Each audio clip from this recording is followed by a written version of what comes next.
Afternoon. How are we all doing? Sorry. Look, my mic was in the wrong place. It's weird. Morning, afternoon, even Ian, JC. How are we doing? Dodged the DAX today? Yeah, didn't trade the DAX today. No trades this morning. Ranges were all too small. Morning, Crom. Afternoon, Fletch. I'm saying morning and afternoon because different people are saying different things, obviously, because you're all in different places. Afternoon, Julio. Afternoon, everybody else. Monkey, IT, Gregors, Martin, Tom, XRUpdate.news, Kennelly, Faginia, Colonel, and Hoog, Mark. How are we doing? So yeah, no trades this morning on the DAX, which is a good thing because it's just done that. Nothing. Haven't moved. Literally haven't moved. We've put in from top to bottom today. We've done 48 points on 136. So nothing, basically. Just no movement. This is what I'm worried about now. It's just getting to the point where it's going to move on news. Other than that, there's just no point. So pre-markets this morning were very, very tight. The 5-minute open was very, very tight. As you can see, it was 130. Minimum I'm looking for is 10% of the ADR to get a trade in, and it didn't do it. So if you did take it this morning, you've just sat through rotation all day. So I'm going to see how the New York open is. New York's been very sideways, as you can see. Nothing much moved. Very, very tiny range this morning. This week is massive news week. I covered it this morning in the live room. But the whole week this week is red news every day. Massive red news. We've either got inflation, interest rates, or PMIs every day this week. So we've got 4 interest rate announcements this week, a CPI, 2 unemployment claims, 2 GDPs, and all the PMI figures. So this week is going to be absolute chaos. So it starts off tomorrow with CPI for the US. We've got the claimant counts for the pound in the morning as well. Then we run into GDP for the pound. Then we've got PPI for the US. We've got the rate statement and interest rate for the US, plus the FOMC press conference. Then we've got GDP for the Aussie, the unemployment rate, GDP for the New Zealand, unemployment rate for the Aussie, the Swiss National Bank interest rate, followed by the SNB press conference, followed by the pound interest rate, followed by the euro interest rate, followed by the unemployment and retail figures for the US, followed by the ECB press conference. So literally from tomorrow afternoon at 1:30 until Thursday afternoon, it's like every possible fundamental driver you've got coming out in 2 days. And then we finish the week off with PMIs, which is basically inflation figures. So that will all have an impact on what that's had, what's done there. So yeah, nuts week. And then next week we go into week before Christmas, which is just not even worth talking about. It's dead. So yeah, this week is murder. So I get the feeling we could well sit through a lot of this crap, and then they'll basically move on the news and then stop. Move on the news, stop. So I'm going to trade today. I tried to trade this morning, couldn't get a trade on. I'm going to try and trade the sessions today and see what happens. If we get no movement today, I'll have another crack tomorrow. Other than that, it's probably done for the week. Problem with news, obviously, is if you get massive news moves and ADRs before the market opens, the market has no volume left to trade. So you get whipsaws.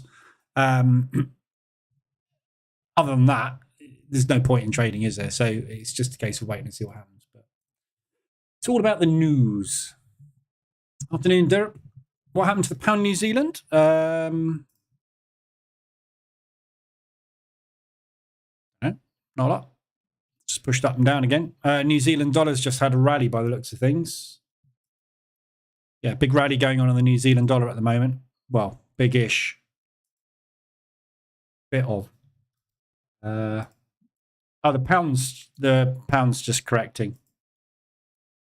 This is what I said this morning in the live room. What you're likely to see today is rotation, because there's no point in putting any orders into the market speculative for anything longer than 24 hours, because every single day this week, your orders are all going to be affected, and your fundamental bias and shift on direction is going to be affected every day. So there's no point in any of the institutions placing any orders which are going to be long term today, because tomorrow it all changes, and then Wednesday it changes, and then Thursday it changes, and Friday it changes again. So this whole week today is rotation day, and then we wait and see what happens. So we've had some movement today. The yen, basically the Bank of Japan came out overnight and said they see little need to end negative rates in December, which we already knew anyway.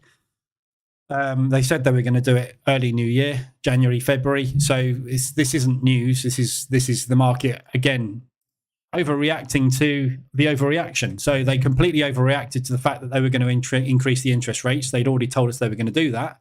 And now they've told us they're not going to do it this month, which they'd already told us. So the market is reacting back to it. So it's just basically, as I said, you go back and watch the replay from last Thursday. I said, next week, we'll be seeing a V-shaped recovery on this. Pretty much spot on. It's what they do. They overreact massively. And then they go, oh, yeah, they've already told us that. Just a knee-jerk reaction, panic, pull it out. Right, yeah, no, that's okay. We can put it back. It's better to be safe than sorry, basically. Buy the rumor, sell the news, etc., etc.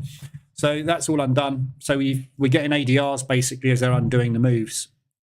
The euro, the pound has been the biggest mover today.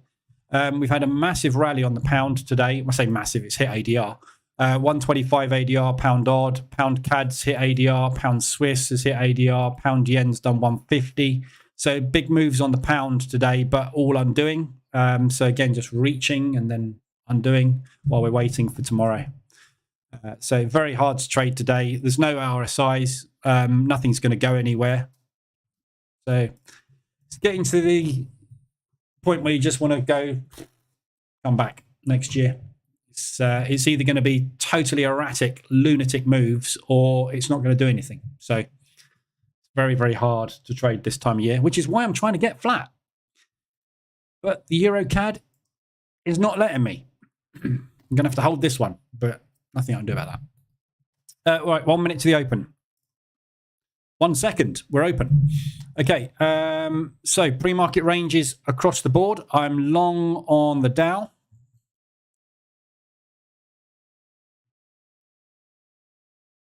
So long the Dow. Oh, a lot of volume coming in. Very erratic movement. Oh, look at all this.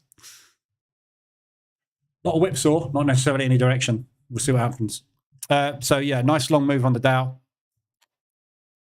I'm going to be very cautious today because you kind of want to take the money when you got it. Moment. Afternoon, David. Afternoon, Brian. Afternoon, Post. Afternoon, Rajiv. News you can use. Yeah, hopefully. Well, we'll see. We'll see what happens. Never know what's going to happen this week.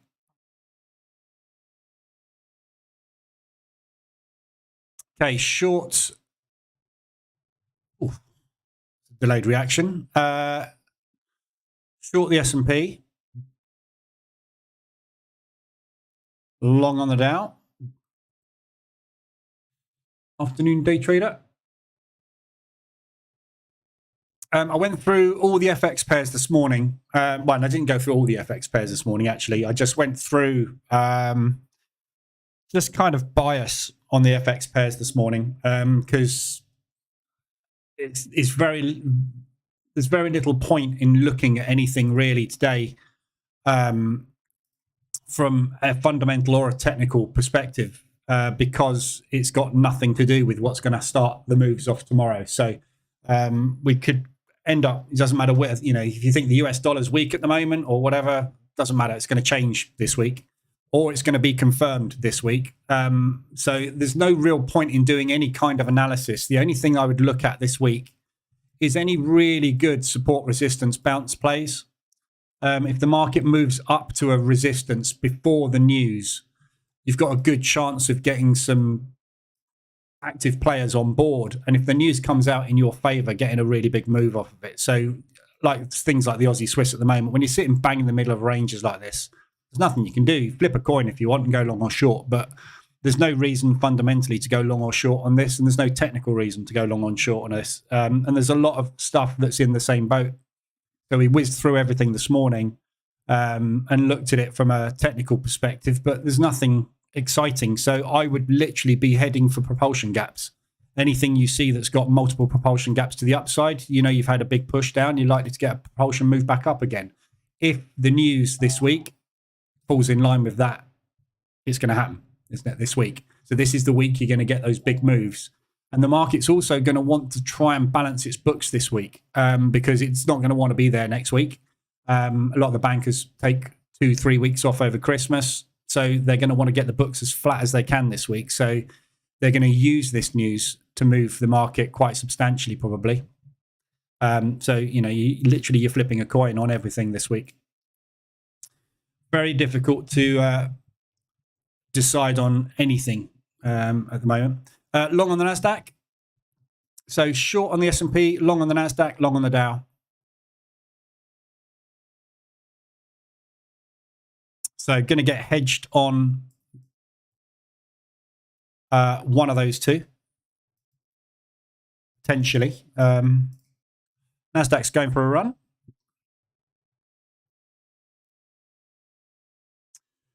FNet, I've set up the SIH on 3 accounts on a VPS. Only Darwinex worked fine. Both FTMO and FX flat. Placed buy limit orders on the Dow. FX flat? Never heard of them. Place buy limit orders on the Dow. Yeah, so basically this moved too fast for the orders to get placed, so they got executed as limit orders because price was already beyond the price when the order execution happened. Closing NASDAQ.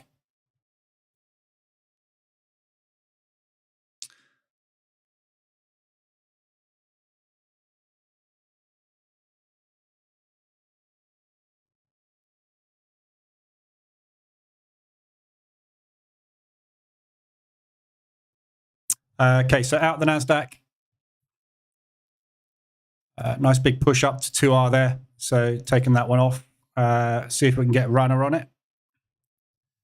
Dow's stalled out a little bit there. We'll have a look at the levels on these in a minute. Just see where the open goes. Nice lot of volume coming in at the open, but wouldn't say it's particularly directional at the minute.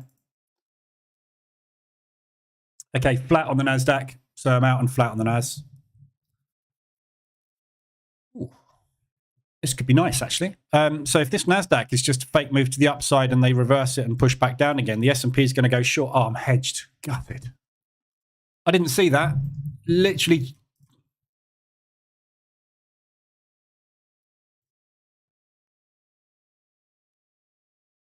That's the top of the candle. There's my order.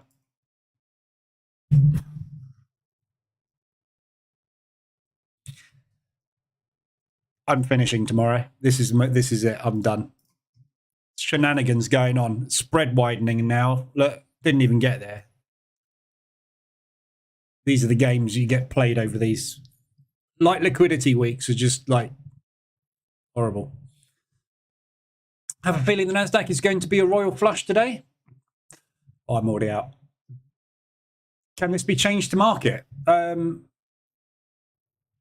You can place an order if you want to, but the EA places an order at a level. Yeah, if price has gone beyond a level, it places a limit order. If price is below that level, it places a stop order. So the EA is doing what it's told to do. It's told to place an order. If when the EA triggers, your broker comes back and executes that order after price has moved, there's nothing you can do about it. It's down to your broker. If the execution on your platform takes 3 seconds to place an order, you're going to get the wrong order. Nothing you can do about that. Look at the Dow today. Yeah, look at where the candle was at the open. Yeah, so by the time the EA has gone, right, I'm going to start running. I want you to do this. I'm going to do these calculations. I want you to place an order here. If the price has already gone there, yeah, So it can't physically get a buy stop in place before the candle moves. The second that market opened, that price was there. The EA hadn't even started its calculations. There's nothing you can do about it. This is just part of trading the open. Sometimes the market is going to move too fast and you're not going to get those orders on. You could do it manually. You could place a manual order, but you won't get that price. You'll get something there because, by the time I've pressed the buy button, it's gone to the broker, executed, come back as confirmation. Price is in a different place to when I asked it. This is why you get requotes. Nothing you can do. It's just part of the game, unfortunately.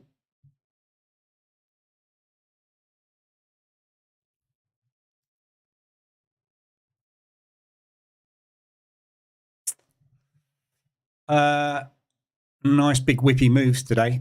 So we're going long on the S&P now. So I'm hedged in at that one.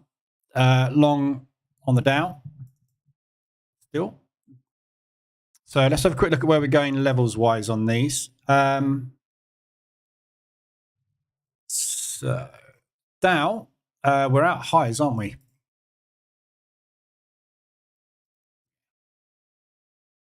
So next level on the Dow is basically it's 3,700, which is big round number to the upside. That's your all-time high on the Dow, which is still 300 ADR away. So a lot of room to the upside on the Dow. So if this obviously decides to go long again today and break out from last week's high and continue its move up, sky's the limit, basically. This could go basically as far as it wants to. We are going to get some limit orders trigger at the all-time high. You always do, but whether or not they will hold, we don't know. So upside, you're not going to get there today, but this week, there's certainly enough news to put in a 200, 300 ADR move this week easily. So we could well be up there, depending on what happens with the US dollar. It's going to need the US dollar to get bad news this week, which will drive the indices up. So we'll see what happens. But upside is miles away today, so there's nothing to worry about if it breaks long. Your downside today, 150 ADR is Friday's low, which is that double bottom. So you've only got the previous day's high in there, which is just below those propulsion gaps to the downside. So anywhere in here, we've been sitting around on the Dow for days now, just in rotation, the entire last week. So that's Monday, Tuesday, Wednesday, Thursday, Friday. All of last week was just rotation. Nothing, didn't go anywhere. Very, very hard to make money last week. So there's your Dow. Upside, no risk. Fly away. Downside, probably looking at Thursday's high. S&P, same sort of thing. Upside, we're out. So if we do go long, you're looking at Friday's high as your initial resistance. Short, we've got a lovely double top at Thursday's high, which is well within ADR, and then 125 ADR, that propulsion move. But again, we're coming out of even more than a 5-day accumulation. So I'll be watching those levels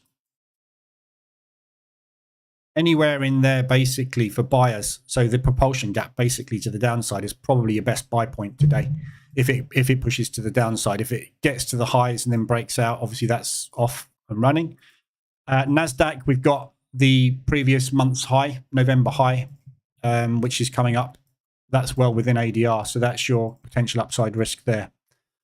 Downside, obviously, downside's impossible to predict on any of these because there's so many levels to the downside because we've been in a range that we could potentially bounce off. Very, very difficult to pick a downside. These markets, obviously, as we know, are on a ludicrous run at the moment.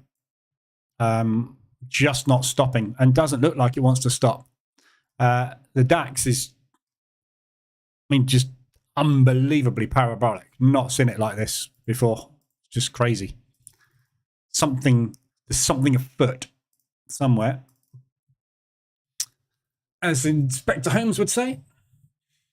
NAS could be heading for November monthly high. Yep. Could easily get there today.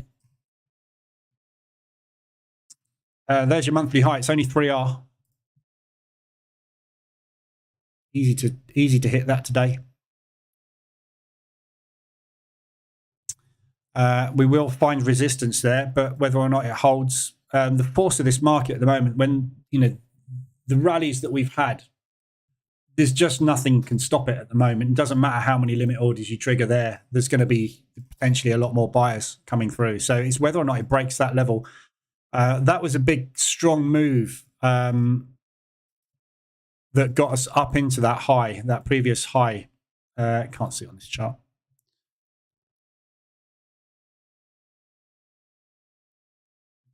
So that was a really big, strong rally, which basically just collapsed on news. So this was a news event that drove back down again.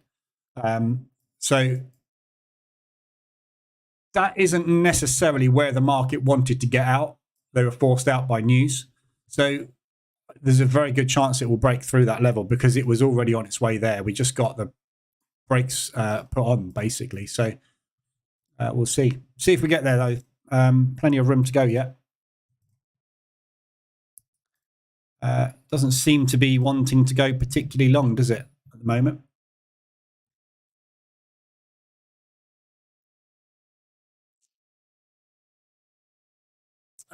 Afternoon, Kamal. Welcome aboard. Martin, my NAS stops short of monthly high today. Then it will be used for liquidity during news tomorrow.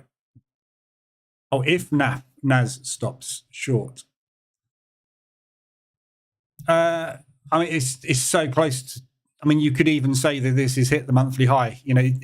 This is a level, a price point. This is one tick. This is an area that price rejected from. It's not necessarily going to hit it. Limit orders will be sitting around here. They won't be sitting on that line. That's just where it stopped. It's an area of resistance. It's not necessarily going to be the line. So, same as gap fills. When you get a gap, somewhere around about the gap is where it will turn. It doesn't have to turn at the gap. So, these are just areas. It could be that we're butting up into it at the moment. If it just hovers around there and then pushes down again, we know that there's an order at that previous level, which is selling. So that could be it, for all we know. Difficult. This week's, as I say, this week is just so hard anyway, because literally every day you're sitting there waiting for that next news event. And, if you're trading FX, it's a case of, right, as soon as that claimant count hits, we've got the news on the pound. Right, inflation. Let's move for the day on inflation. Then we start with the GDP and we move on to the PPI. Then we move on to that rate. Then we move on to the GDP. Then we move on to the unemployment. Then we move on to that rate, that rate, that rate. Yeah, just one after the other. Every time you press the buy button, you're like, hey, this trade's working. Oh, crap, that one's blown it. Oh, that news event's made it go. Oh, that crap. Or all the news events drive every single thing you've done in the same direction, and you just get a parabolic move you can't get out of and you make a fortune. It's just total lottery this week. Total lottery. Although, saying that, we know that fundamentally nothing is going to happen on any of these rates. There's no fundamental reason for any rates to be changed this week at all. All central banks have confirmed they are changing interest rates next year. So in theory, the market knows what's happening. Nothing. So that's what you tend to get when nothing's happening. You get the banks just flying around, executing orders, everyone getting killed, and the market just ending up going nowhere. There's a high probability of that happening as well. Either way, it's going to be a interesting week. Afternoon, Sarah. Okay, so we've pushed up into pre-market highs twice now on the S&P and rejected.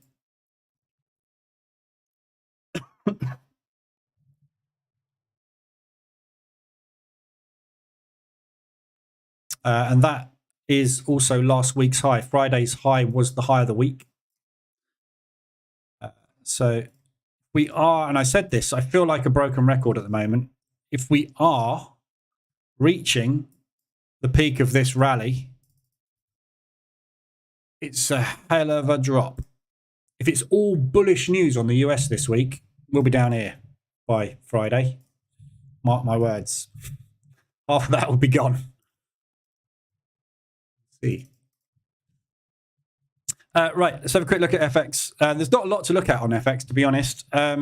We looked at these again this morning. The dashboard's obviously a flat. RSI, there's nothing moved. Last week was on FX was very similar to the indices. It was a lot of up and down, but didn't go anywhere. So there's nothing extended on the RSIs. The only thing that really moved last week was the yen. Obviously, as we know, we had that massive rally on the yen, which is all now undoing. So everything we had extended on the RSI last week on the 4-hour and the hourly was just yen moves. The odd other currency creeping in there with a very weak move. But other than that, it was all focused around the yen last week. So there's nothing to look at on the RSIs. We are starting to set up on some of these yens almost getting extended. So we could get some alerts starting to trigger on the hourlies to go short on everything against the yen. And, you know, if we do get a lot of movement on news this week, there's a good chance these could all play out by the end of the week. But there was also a chance that we might sit around and do that for a few weeks. So it's entirely up to you if you want to continue and start getting into positions. I know a lot of people are just carrying on as normal. But there's not really anything set up there at all. Everything that we've got today from an ADR perspective is mainly yen based because it's obviously undoing the moves that we looked at last week. So we said, you know, watch the previous support levels. That's where we're potentially going to head to and retest for resistance to come back down again. So anything that's pushing up at the moment, they're all CAD yen ADR hit to the upside. I think you've had a 5-minute reverse alert on that. Yeah. You've just had a 5-minute reversal alert trigger on that one. So that's looking pretty good for a short.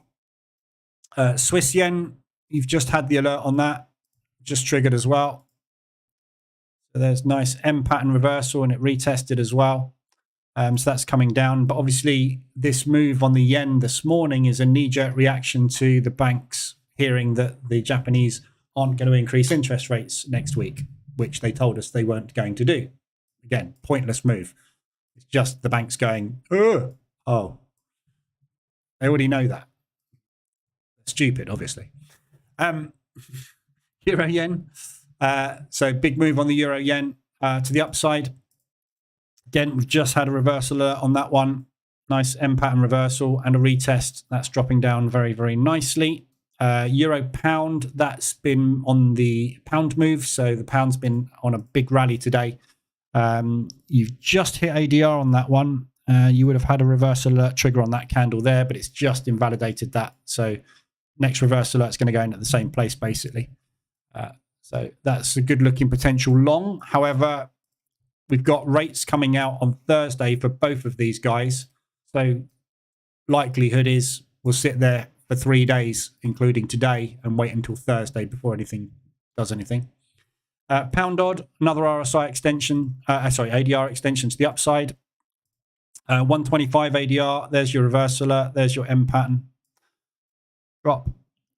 Again, pound very strong today. Aussie very weak at the moment. So that's why we've got such a big move on that, because we've got a lot of weakness on the Australian dollar at the minute.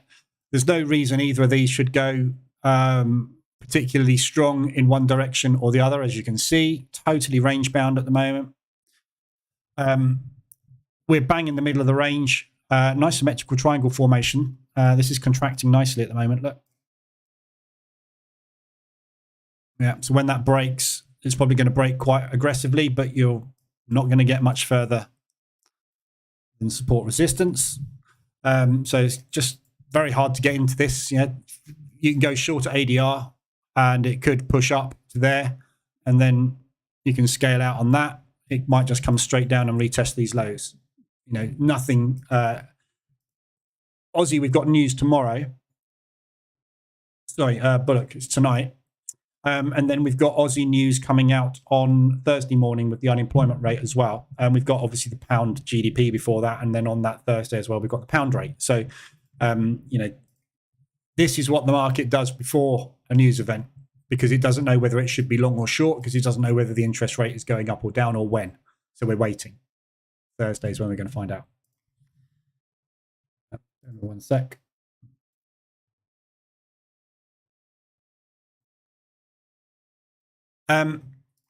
So yeah, pound odd, that's nicely extended. Again, all these moves intraday, if the market is just going to move up and down while we're waiting for something to happen, they're all valid trades. Yeah, so just short it, look for around about a half or a third of an ADR to the downside to get out. So nice, easy, quick trades. You're looking for 63 pips on that one, which is there. So trade it back down into that previous resistance, turn support, that propulsion gap. Pound CAD, that's coming down. Oops, what a mess. That's an ADR hit to the upside, wasn't it? Just hit ADR today, that one. There's your reversal. It's already played out. You've missed it. Pound Swiss. ADR hit to the upside. You've just had your reversal on that one as well. Nice. And pattern forming there. Again, could go either way, this one. Swiss franc rates are coming out on Wednesday. Nope, sorry, Thursday. Yes, sorry, it's all the same day, isn't it? Thursday. So they're the first rate released 8:30 in the morning. Again, that day you don't want to be trading the DAX that morning. Pound Swiss and pound yen. Obviously, that's the biggest move of the day. We've had a big, strong move on the pound today. We've had a negative move on the yen today. So obviously, positive move against a negative move equals bigger. That's just reverting at the moment. Again, all these yens, much prefer them short than long. So if you're going to get in on a pullback, there is your previous support. That is likely to be resistance somewhere around here. So this could well be it before we start the next leg down. Assuming that yen is going to continue to rally, which it should do. As soon as we get any positive news on the interest rates, that will happen. We have got next week, you just got to be aware of this as well. The Japanese rate is on Tuesday. The Japanese are very well known for saying one thing and doing another. They've just literally said this morning, we're not going to increase interest rates in December. Do you remember last month? They said, we're definitely going to announce something really exciting tomorrow. Actually, no, we're not. And the market just did that. We had about a 300 or 400 ADR move, and then it all undid. Exactly the same as we had with that yen move this week, or rather last week. So the fact that they've come out and said that they're not going to change that interest rate, not necessarily true. So just be aware of that on Tuesday next week. Yeah, if you get into yen trades, they could well announce that interest rate change and go to a zero, and then that thing's coming down like a steam train. Proper, like an intervention move. Yeah, we'll get one of those. Very similar to obviously Friday. Can just complete collapse. The only other thing we got extended is New Zealand dollar yen. Again, another yen pair pulling back. A little bit further away to get to resistance. These propulsion gaps be much nicer to short it out of there. So again, it could well just be on its way back up to there and then short. But if you want to get in short at ADR, you can scale in the second time and wait for it to move. So all good. All starting as well to get close to extensions on RSI. So we might get some RSI alerts on these before the news hits. Nothing at the moment. S&P rejected pre-market highs.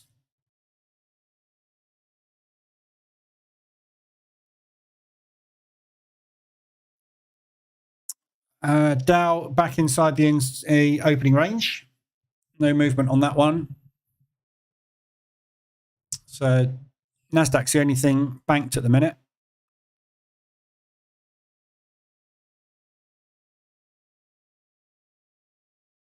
See where we go. James, have a Merry Christmas. Sounds like James is off already. But yeah, I might well be following at some point this week. Carries on like this. Has anybody got any other pairs or anything they want to have a look at? The other thing I was going to look at today was DAX, oil. So we had some news on the oil front. There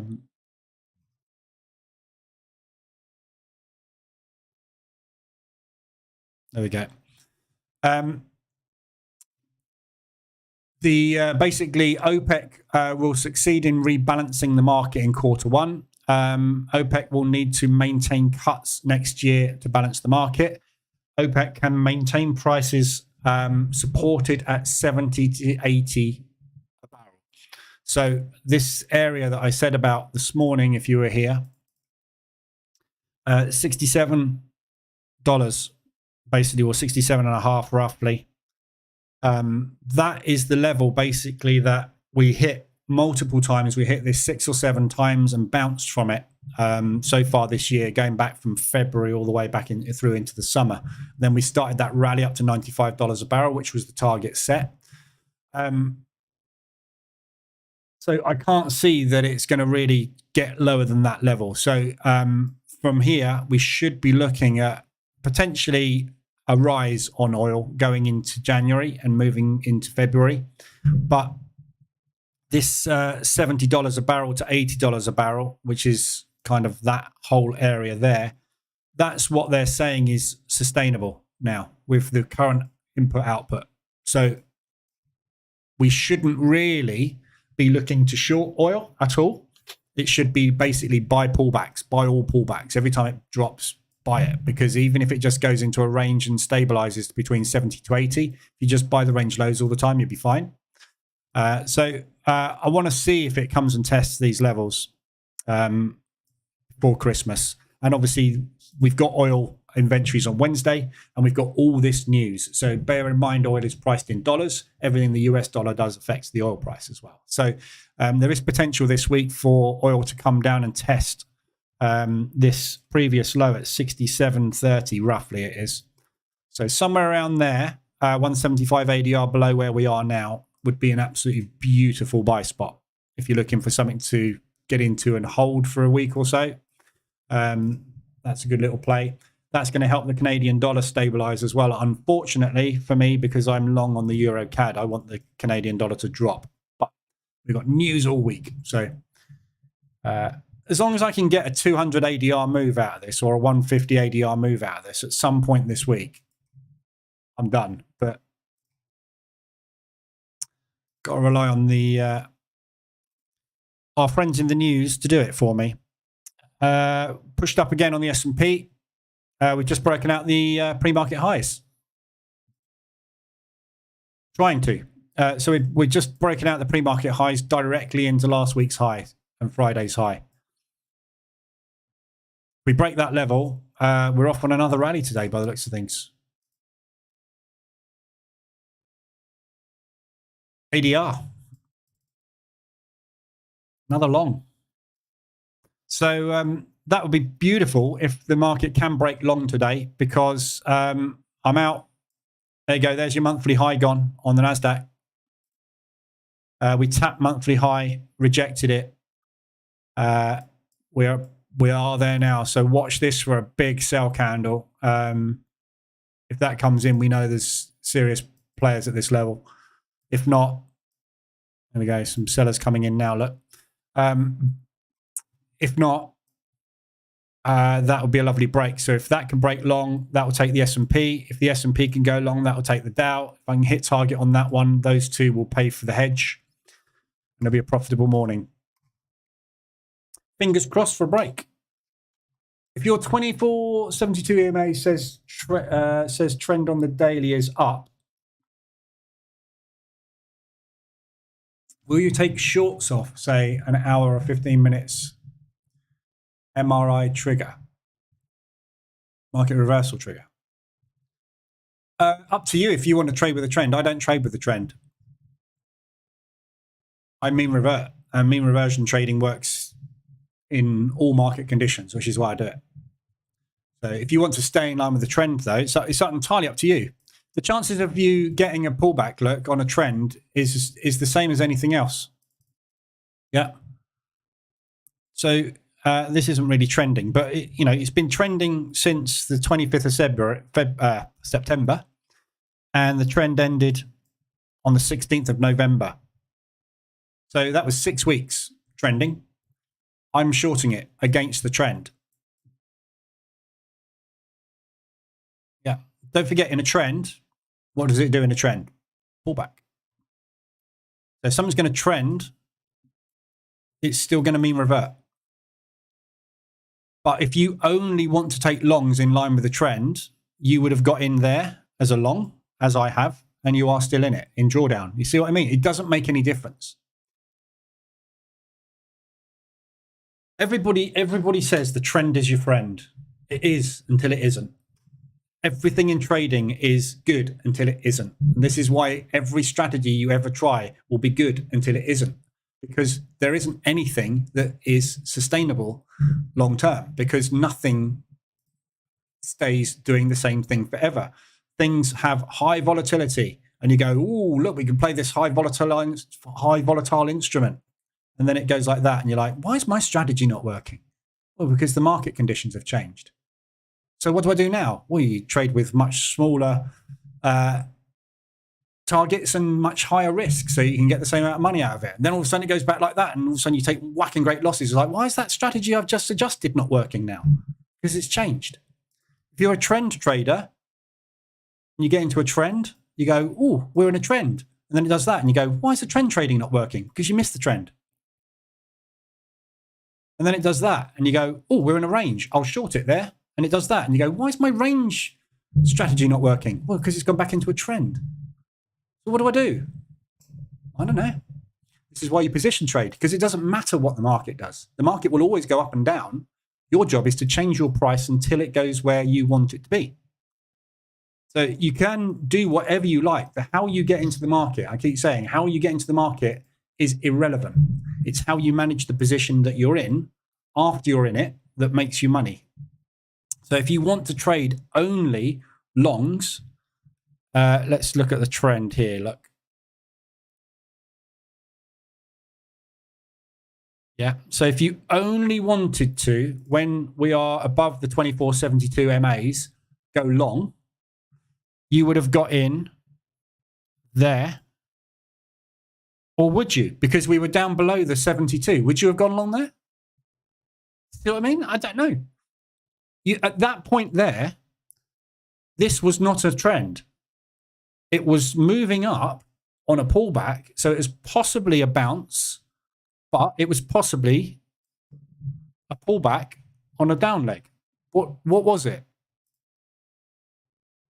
See what I mean? You can't make a decision because you only know if something is done it after it's done it. So you could have got in on one there. Let's say you did. Brilliant. You would have got in on a bounce there, which is fine. You would have got in on a bounce there and you'll be in drawdown on it. But what did you miss? You missed that mean reversion play there, which would have been a nasty one. So that trend would have helped you in that regard. You would have missed that. You'd have missed that. You'd have missed that. You'd have missed that. You'd actually have only taken one there. So you'd have had 3 nice shorts and 1 squeeze. And if you'd have gone with the trend, you'd have had 2 nice longs and 1 squeeze. Does it make any difference? Does it? It really doesn't make any difference. This is why I offer multiple strategies. You pick one that you're comfortable with. Yeah, ADR reversals, trading with the trend, mean reversion, hedging. They all are a way to get into the market and build a position in the market.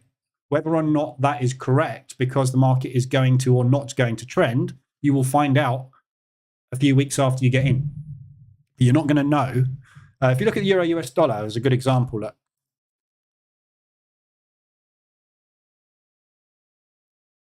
If you'd have only taken shorts in the 2023 2021, 2022, wasn't it? If you'd have only taken shorts here,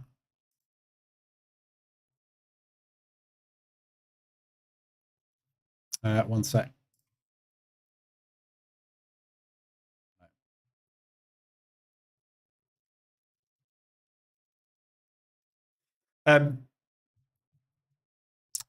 You'd have got in there, lovely. You'd have got in somewhere around there, lovely. But that would have been above the moving average. Probably up to you. I don't know whether you would have got in. You would have got in there, which is okay. You'd have got in there nicely. You'd have got in there, sat around in it for around about 6 weeks or so, then gone into drawdown, got in again and out. You'd have got in there, but that would have been above the moving average. Probably wouldn't, would you?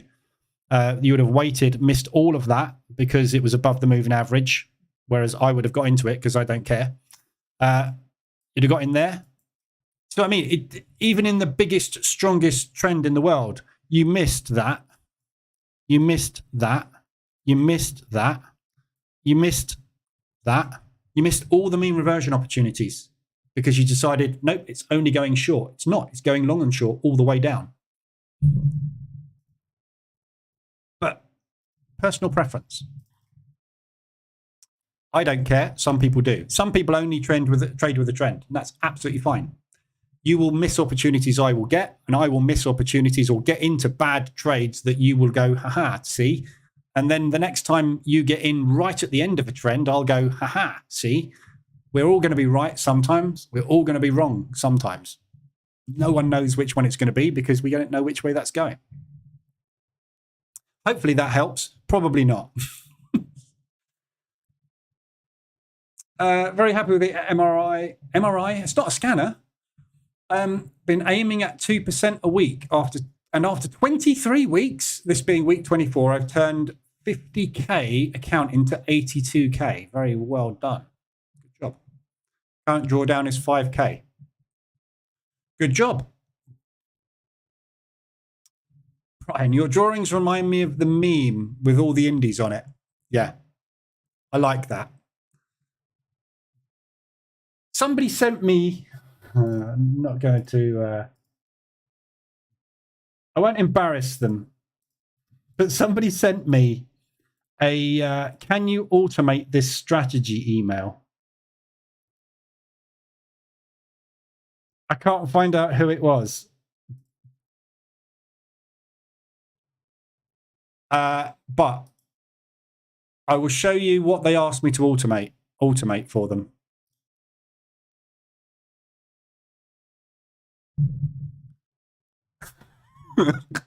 I took one look at it and went, nah.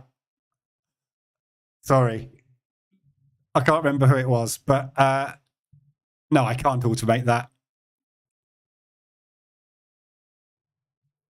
When the red dot appears above the orange thing, do this, but only if it's outside of that line, which repaints constantly, by the way. If you put it in the strategy tester, you've got to have a red line down there, and that thing needs to be this and that. Then there's 7 conditions that need to be right for this thing to actually get into a trade. 7. It's not going to work. It's not going to work. I don't know how many conditions there were. I was just making that up. But you just look at it and go, no, sorry. If I can't see, first of all, it's using Heikin-Ashi candlesticks. I can't even read price action. Not happening. I'm sure it works 50% of the time. Wait, I'm over 4,000 ahead of my 2% weekly target. Good job. Nicely done. In order for your edge to play out from position trading, do you have a general idea how many trades you need to be running? No. On average, the average position will be 2 to 3. So this one here, for example, on the euro US dollar was 4.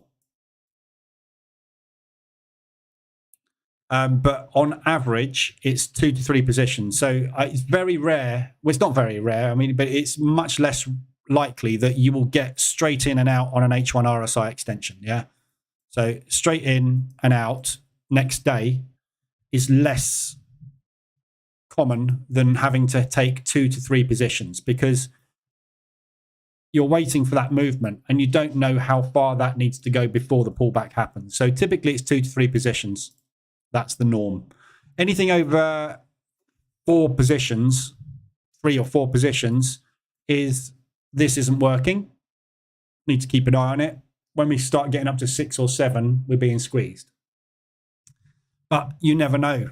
You can't. This is the whole point. This is the purpose of position trading, is on this Euro CAD trade. I mean, look at that. Beautiful. 1, 2, 3. That one I took off earlier. Would have been out earlier, but 4 out. Done. Thank you very much.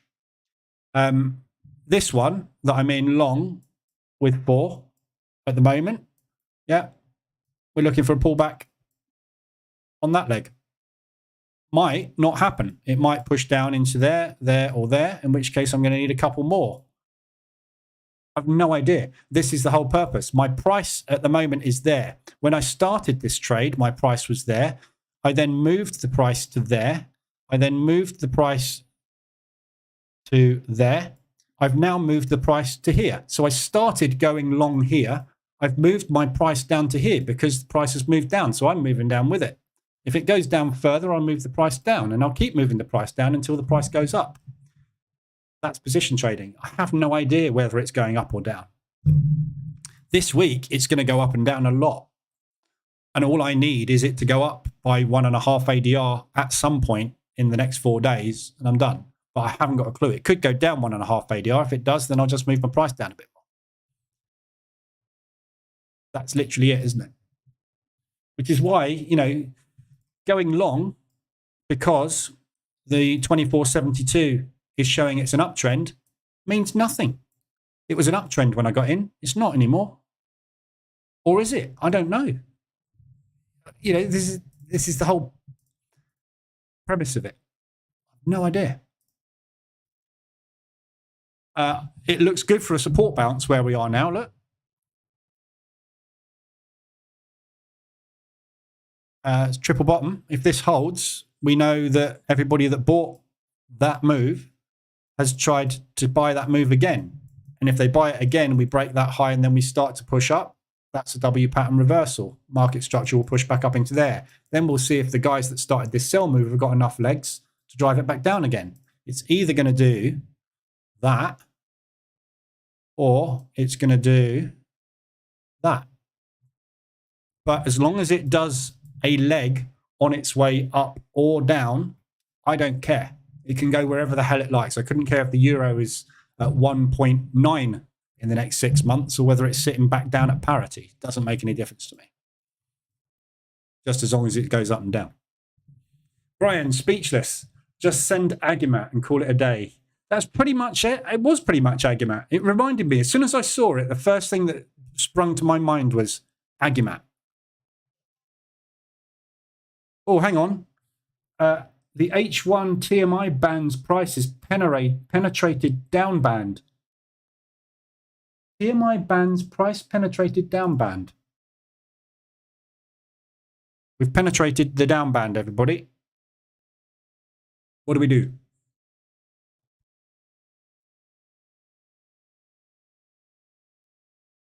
Oh my God, I've just seen the name of this indicator. You couldn't make it up. Sorry, if you're in here, I'm not having a go at you, whoever you are, whoever sent me this, but this indicator, do you know what it's called?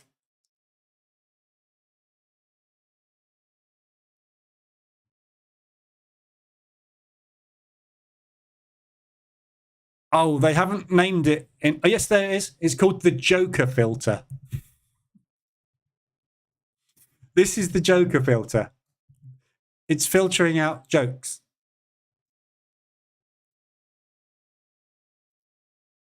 I'm trying to give a straight face. I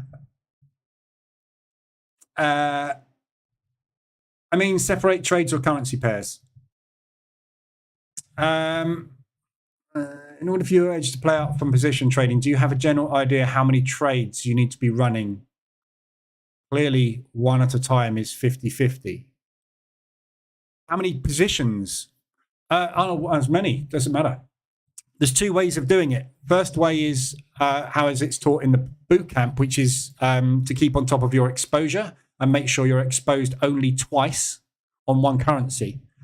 Or you can get into every pair and reduce your risk right down so that you could be exposed 6 times on the euro in one direction, but if your risk is tiny, you'll be okay.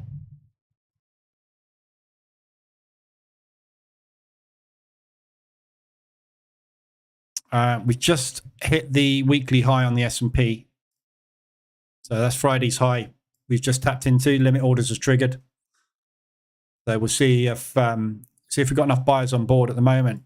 That's literally all we've done since we opened so far. So there's either the sellers are doing a damn good job of keeping price in check today, or there's just no volume in the market directionally. So S&P, the NASDAQ is rejecting the monthly high as well. Look, sellers starting to enter strong resistance on both of those at the same time. So if we don't find some buyers, this is coming down today. Yeah, so either you follow exposure rules and restrict yourself to 2 exposures on one currency at a time in the same direction, or you drop. In the document on the website, the position trading handbook, I've actually covered in there. There's a section at the end, things I've changed.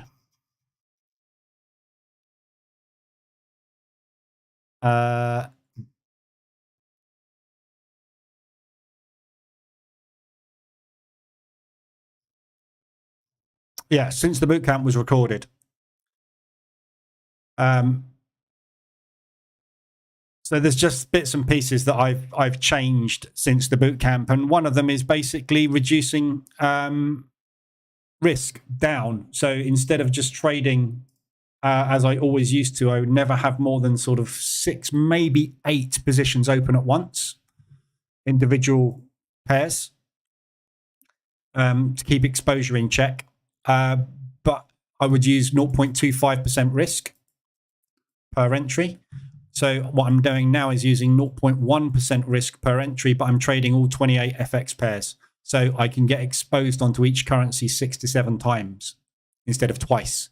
But my risk is less than 50% of what it was when I was exposing myself twice. So it would take a very big, strong move in one currency to get the same level of exposure on. But what it allows me to do is take profit on the positions that I would have missed out on if I was using exposure limits. Because there's nothing worse than like the euro, for example. If I went long on euro US dollar now, yeah, so I'm exposed long twice on the euro. And then you see the euro pound hit a resistance or a support, and you see it do that, and you're like, oh, this is the trade of the century, but I can't take it because I've got double exposure on the euro. And then that thing just goes bang, bang, bang. You're like, I knew it. It looked beautiful. I couldn't take it, and I missed it. So by reducing your risk down, you can take everything. And then the euro pound will play out. You'll bank it, but the euro US and euro CAD won't, because the US dollar's pushing. So that one will go like that, but the euro pound will go like that. You'll bank that. You'll be sitting in these 2 still, and you'll just manage those 2. Everything that goes green just gets banked, and everything that doesn't go green, you deal with it. So it's much nicer to have everything on. Like the euro CAD at the moment, it's just not playing ball. Just got to deal with it. But I've banked other euro pairs over the last week. This one just isn't, because the Canadian dollar's powering up. I'd imagine oil's on a bit of a rally, is it? No, just the euro coming down, look. So a lot of pre-market movement, again, at the moment, because of what's going on this week. We've got positions getting placed now, ready for the movement this week. Tapping back up into the highs again. This looks like it might pop. This week is when Santa Rally week starts.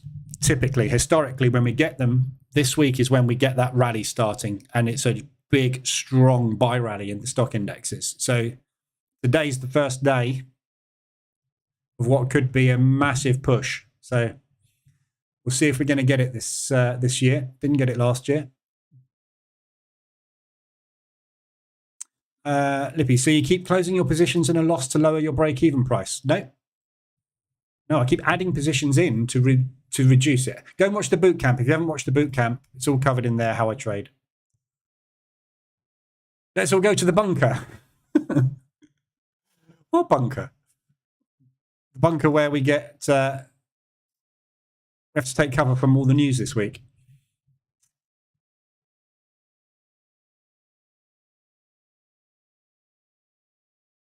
I wanted an idea of how many separate trades you would suggest. There is no number, Wayne. You get in. I'm long EuroCAD. I'm going to be long EuroCAD until I'm not long EuroCAD. The moment I'm not long EuroCAD is when EuroCAD moves above my break-even price and I have an opportunity to close it. If that takes 8 positions, it takes 8 positions. If it takes 2 positions, it takes 2 positions. You're long. I'm long. I can't dictate how many positions I need, how many trades I need to take in this position.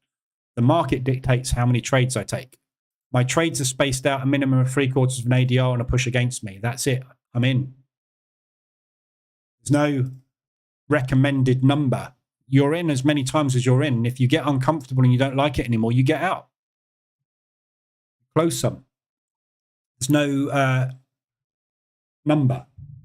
Put it in the back tester. Put the market reversal alert CA in the back tester, which basically trades the strategy. And you'll see some positions may be 4, some may be 6, some are 2. Most of them are 2 or 3. The odd one, you get 4 or 5. Some of them, you get in a big bad squeeze, you might get 7 or 8, 10. I think the maximum trades I've had on probably 12.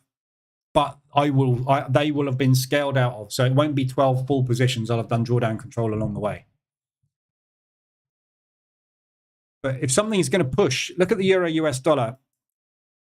If you'd have got in long on that Euro US dollar as it started to trend in 2020, there, if you'd have got in long and not got out there, you'd have got in long, you would have got out there. I mean, you will have got out. You'll always go out. This is the thing. You've always gotten out. It's difficult to find something you can't get out of because you can. Oil. Yeah. So I couldn't get out of this. You see, you scale out basically on the way down. You're scaling out. So every time you scale out of a position above your average. So here, where I am now, this is my average price. If I close a position below my average, the average jumps up. If I close a position above my average, the average jumps down. So when you're doing drawdown control, when you bank profit from any position you've ever closed on any pair or instruments you're trading, you put money in your P&L, you use a percentage of that to do drawdown control. If you close 50% of that out, that will jump down. If you close 50% of that out, it will jump down further. If you close 100% of that out, it will jump down roughly the same distance as if you close 50 of those, both of those. If you close 50 of that, what you're going to do is you're going to take a loss and your average is going to jump away from you. So you never close a position below your average. You just close positions above your average to control drawdown. That's how you move price. You're waiting for price to push an ADR and a half in your direction, which is basically on a move down, it's a bullish day. You're waiting for a bullish day. That's it. How long you have to wait, how many positions you have to take, how long you hold them for, whether you hold the full or half or quarter or what is entirely down to you. There is no rule. It's what you are comfortable with. So what? So you are still targeting ADR on the EuroCAD from break even the week before Christmas. I'm targeting this propulsion gap on the EuroCAD. That's my target. Price moves from propulsion to propulsion. That's my target. However, if this thing hits that high or that high on a news event, I'm out. I'm done. I'm flat. I just want to get flat. ordinarily, that's what I would target. If on Wednesday or Thursday on FOMC, because don't bear in mind, the news events this week for me are the US and the Euro. Those are the only two things I'm focused on because I'm in the Euro CAD. If any news event this week spikes this by 150 ADR, I'm done. That's it. If it spikes against me, I'm scaling in because I'm long. I haven't got a choice. You didn't tune in to see me expose myself. I'm always exposed. There's a difference between exposing yourself and being exposed on a Forex pair.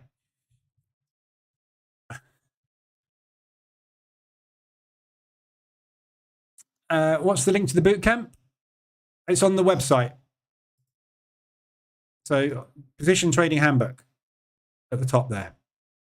It's just all this is I've got a lot of content on YouTube and a lot of indicators and EAs. It's just so basically people can make sense of it all. ICT did something like this years and years ago. Well, not ICT, other people did it basically because ICT drip fed tons of hideously complicated crap all over the place. People started organizing it in it's a bit like Battlestar Galactica, if any of you know Battlestar Galactica. Yeah, there's multiple films. There's a first film, there's a series, there's multiple films. You need to know you watch series 1, 2, and 3, and then you don't go on to the next series until you've watched those 2 films because they tell the story between that bit in the middle. This is basically like that. I've got lots of content. The bootcamp is the main content. There are other videos that you really should watch before, and there's other things you should read before you watch the bootcamp, because otherwise you'll watch the bootcamp and go, I don't get that, because you don't know about the other stuff. Like, you are not in control of the market. You'll be watching the bootcamp going, well, why do I need to move my price? Why don't I just find a system that works?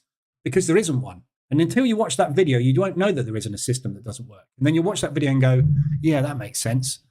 In system hopping, if you've done 10 courses, bought 5 EAs and 20 indicators, and you're still trying to find something that works, you need to watch this video about system hopping, because you'll suddenly go, what an idiot. Won't make sense to the bootcamp until you understand that you're a system hopper. Yeah. Market structure. If you don't have an understanding of basic market structure, what market structure is, the bootcamp ain't not going to make any sense. Because if you don't understand what market structure is, the entire premise of my name is about market structure. Bootcamp's going to make no sense. So all this document does is it puts into, watch this lot. Yeah. And by the time you've got to the bootcamp, you've done 2.5 hours worth of pre-information. Now you're going to spend 10 hours learning why all that stuff is a load of crap. You need to ignore everything and do this. Yeah. And then it just goes through what to do afterwards, basically, and stuff that's changed, because stuff changes all the time. But all it is a link on the top of the website. I should really have it bigger and bolder because it's the important bit. But it's rejecting the highs, S&P and the NASDAQ. We're not going anywhere, are we, at the minute? So not a lot I can really do with these today. Right now, I can close out a break even. I've got 328 banked. I've got about 150 odd there. So that's about 500. I've got 550 odd hedged. So if I close that with that kind of pace for that, so I could just walk away with a break even right now. But I'd like to make some money. So I'm just going to hold it for another 10 minutes or so. This dotted line here is 1.5 hours into the market. It's kind of not so much an unwritten rule, but if we've got an hour and a half into the session and we haven't gone anywhere, we're probably not going to, because the volume's done. So if we get to 1.5 hours in, which isn't far away, and I've got an opportunity to get out with a break-even position, I'll probably take that today. But we'll give it another half an hour or so and just see if we get any movement. If we break that high today, we're off, I think. But it's struggling. Buyers are struggling at the minute. Mumo, I'm also using the second option, all pairs with reduced risks. Yeah. It's not something I've really thought of doing. And it was kind of an accident. I started doing it because I started running multiple versions of strategies on different accounts on demo so that I could see where everybody was that was using the trade. Because I get a lot of people constantly contact me in Telegram saying, I'm in Euro US dollar on the H4M15 strategy. I'm in big drawdown, help.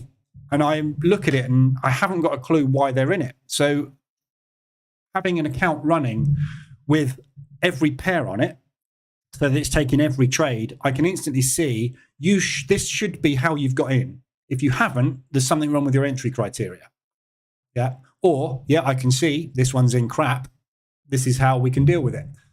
But on doing that, I realized obviously it was going to blow accounts if you're going in with full whack and you get into a squeeze.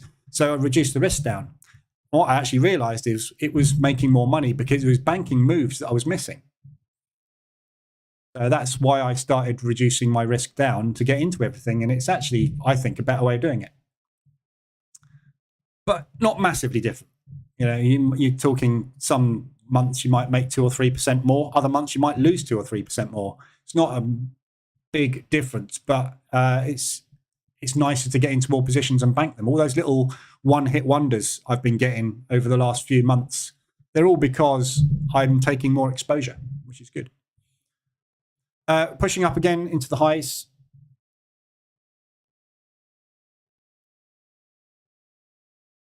See if we get the break on the S&P. Just having another crack.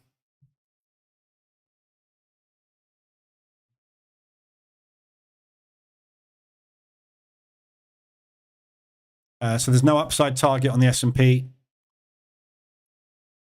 until... Oh, no, there is no upside target on the S&P.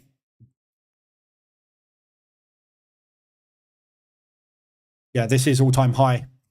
This is why we're struggling. Look, we're all-time high. So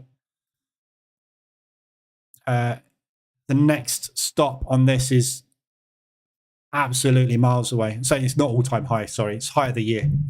But yeah, it's struggling. If we get through this, we're going to pop.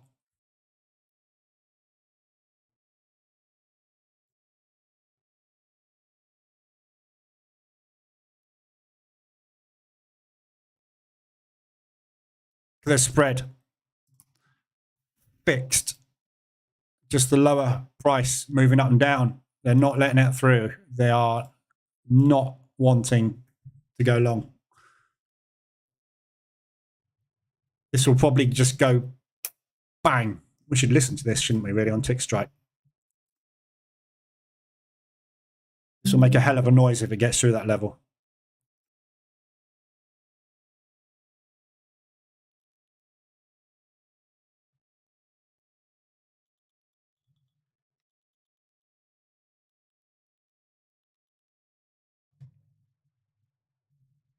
We're off.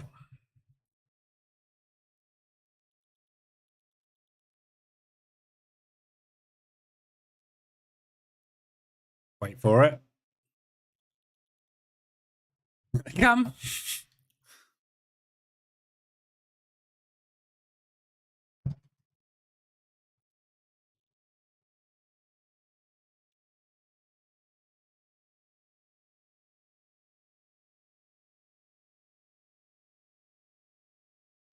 This is where tick strike is really useful. Run out of buyers. Yeah. So you can see the candlestick obviously is stalling out. So here they come. That took a lot to get through that level. So if we hear sustained selling now, we know that that was it. That was the last batch of buyers. We ain't going anywhere. So another rejection.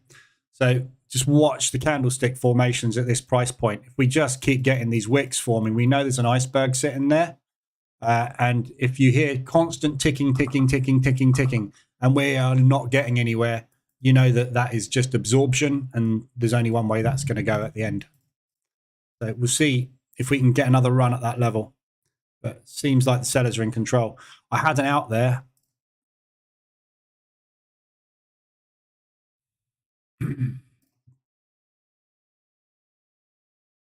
Tempted just to get out and walk away today. But if that does break, it's going to be potentially a big run, but it's also potentially not.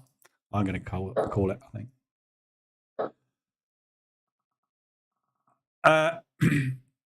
So I'm flat, basically. That's $600, and I've got 560 hedged.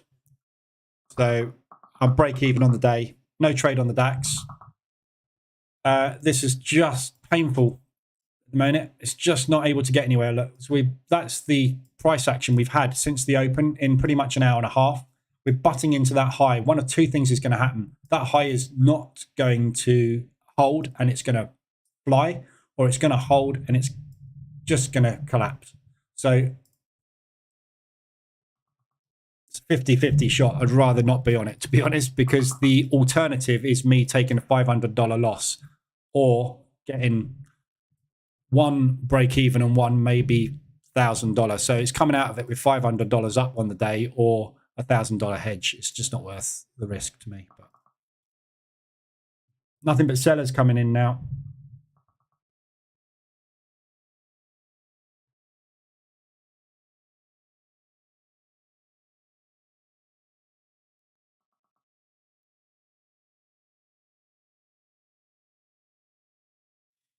Right, flat.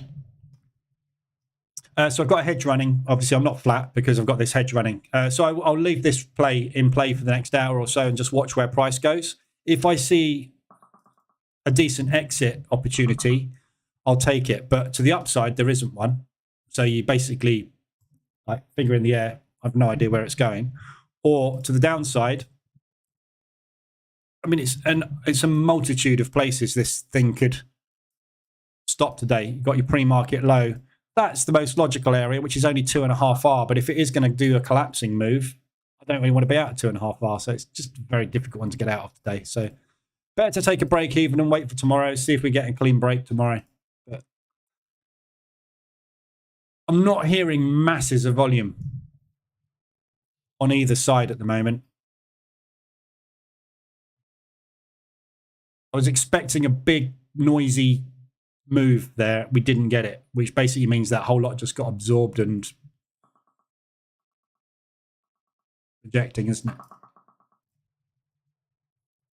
It ain't going anywhere. Leave it for the day. Can't make money when the market doesn't move.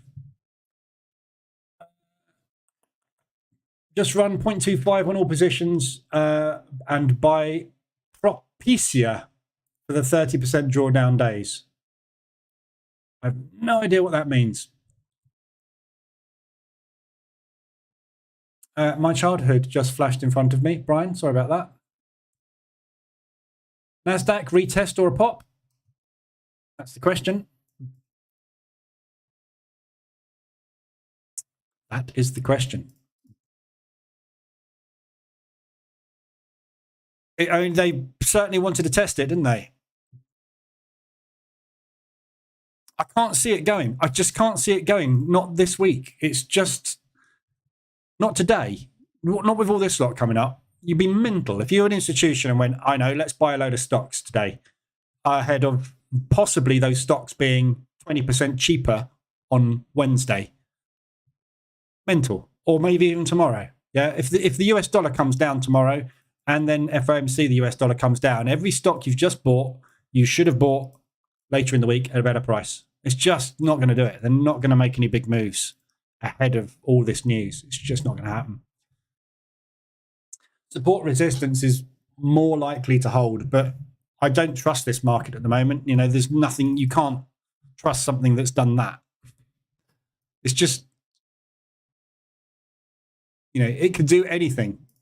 It can do anything it likes at the minute. It's just a crazy beast, this stock index. So And the FX market is just flat as a pancake. So, you just got to go where the money is at the moment. And the money is not in FX at the minute because it's sideways. So any idea what the P&L for the H1M5 for the year up to date? It's about 130%. I was planning on doing a video, but I was going to wait for December. So about 130.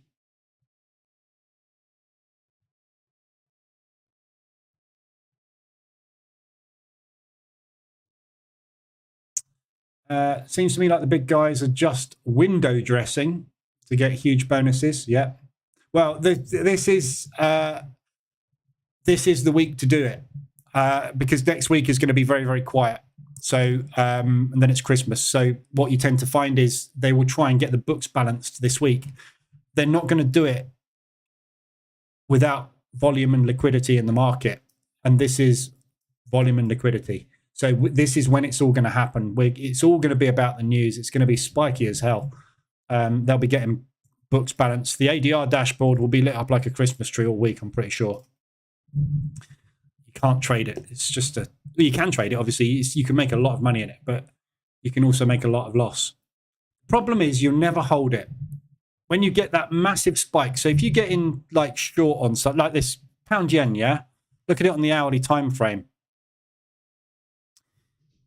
If you got in shorts here at 150 ADR and that candle suddenly went bang, and then you had an hourly candle like that, and then the next hourly candle did that, you're closing it. You're not holding it like that because there's another news event coming up. So what you're going to do is either going to get out of it before the next pound or the next US, which will move the yen, or you're going to break even it. So you're either going to take the profit, which is smaller than the losses you would take on those news trades that don't work, or you're going to break even on the ones that were profitable because you didn't take the profit because you were scared about the next news event, which stops you out of break even, or worse still, slips you into a loss. It's just a nasty week. So it's just a horrible week. Just try and get out. Banks are the only ones that can make money because if they want the price where they want the price, they'll move the price. You ain't got a choice. Trade what's in front of you. Yeah, exactly, Brian. Call it a day. I'm unsure, totally unsure. So take it. If you've got a P&L that adds up to nothing or a slight profit, take it. Come back tomorrow. Try tomorrow. And like I said, if tomorrow's the same, I'll jack it in. The problem you're going to have is Wednesday is going to be slow because it's FOMC day. FOMC day, yeah, five hours before the FOMC statement, that thing ain't moving. So the indices on Wednesday, not going anywhere. Thursday, you've got interest rates all day. The indices will do that all day before the market opens. They're not going to have any volume left. It's going nowhere. Friday, you've got PMIs all day. And then you've got the PMI 15 minutes after market open. It's not going anywhere. Yeah, so you just can't trade the open any day beyond tomorrow, assuming that inflation figure hasn't made all the indices hit ADR. If they've hit ADR tomorrow, you're probably screwed as well. So I think this week's a write-off, but we'll see what happens. Take it day by day. This is the sort of job, we can just go, I'm shut today. I haven't got any customers. Bye-bye. I'm shut. I've made my money this year. I'm done. Hit my daily minimum in profit. Yeah. Well, if you hit your target, tell you. If you've hit a target and you're happy, do it. If this breaks now and flies, I've made the wrong decision. Nah. We'll see what happens. I've got an opportunity to try and get out of it. That's ADR. So if it screams to the upside, it will pull back at some point during that screaming run. But you look at all the runs we've had and how big they've been. Yeah.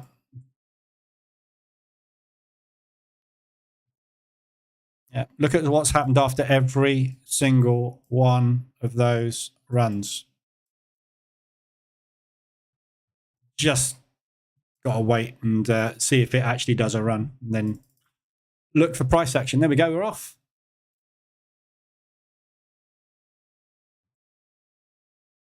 Here they come.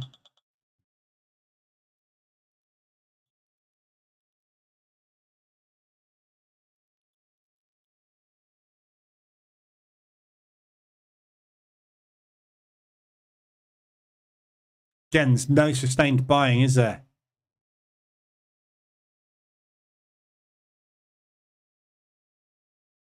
We're tapping into it. Wouldn't be surprised if this... no volume. But equally, on no volume, you can slip a lot. So, could go anywhere. Could go anywhere. Right. Here they come. Bye. Shouldn't have got out of that. Never mind. Right. I'll be back on tomorrow morning at 7:50 for the Frankfurt session. We'll see if we can get a move on the DAX tomorrow. You need to be aware of the claimant count change, which is pre-market tomorrow for the pound. And then it's CPI tomorrow afternoon. So tomorrow is the first big news event. So I'll be trading the DAX tomorrow morning, 7:50 for the Frankfurt session. And I will see how we get on with tomorrow's inflation. So if tomorrow's inflation has moved the market dramatically, I'm still going to come on and do the live stream tomorrow afternoon. But whether or not I trade it, not sure. I'll see what the volume's like. If we've done ADR moves already, there's a good chance we're just going to do nothing, because tomorrow, the day after, is FOMC. So we'll see where we go. But I've just got that one position to get out of. There's a few ADRs which are mainly yen. There's no RSIs. Christmas. All right, so I'll be back tomorrow morning, 7:50 and 2:20 for the New York session. We'll see how we get on. If you're still in any of these, good luck. Looks like we're going long now. So if you have got longs on, hold them. But yeah, it's going to be a tricky one to pick a target to the upside. So just if you have got any profit, lock it in and trail it, protect it, because this thing could come down at any rate, any second as well. So, all right, have a good day. I'll be back tomorrow, and I will see you then. Have a good one.